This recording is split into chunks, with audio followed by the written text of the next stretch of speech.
ఇప్పుడు జంట వరుసల్లోని మొదటి వరుస మీరు నేర్చుకున్నారు కదా.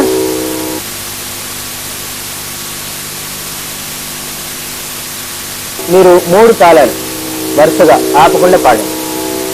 సా రి రి గా గా మా మా పా పా దా దా నీ నీ సా సా సా సా నీ నీ గా గా పా పా మా మా గా గా రి రి సా సా సా సా రి రి గా గా మా మా పా పా దా దా నీ నీ సా సా సా సా నీ నీ గా గా పా పా మా మా గా గా రి రి సా సా సా సా రి రి గా గా మా మా పా పా దా దా నీ నీ సా సా సా సా నీ నీ గా గా పా పా మా మా గా గా రి రి సా సా.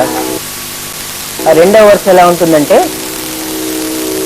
సా సా రి రి గా గా మా మా రి రి గా గా మా మా పా పా గా గా మా మా పా పా దా దా మా మా పా పా దా దా నీ నీ పా పా దా దా నీ నీ సా సా.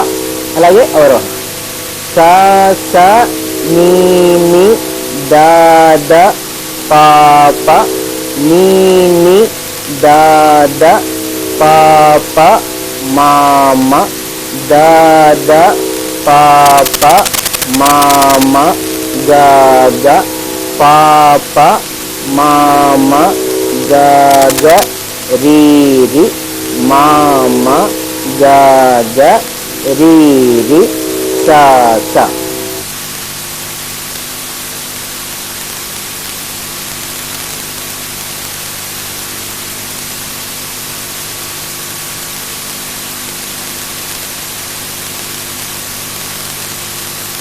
మొదటి వరుసకి రెండో వరుసకి తేడా గుర్తించారు కదా.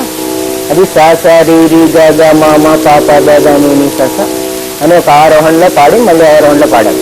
ఇప్పుడేం చేసాము, సా సా రి రి గా గా మా మా దాకా వెళ్ళి మళ్ళీ రెండో స్వరం నుంచి రి రి గా గా మా మా పాప, మళ్ళీ మూడో స్వరం నుంచి గా గా మా మా పాప దా. ఆ చిన్న తేడాను గమనించి మీరు పాడాలి. నేను ఇప్పుడు పాడతాను, మీరు చూసి శ్రద్ధగా విని గమనించి తర్వాత నేను మీకు చెప్తాను, అప్పుడు పాడండి.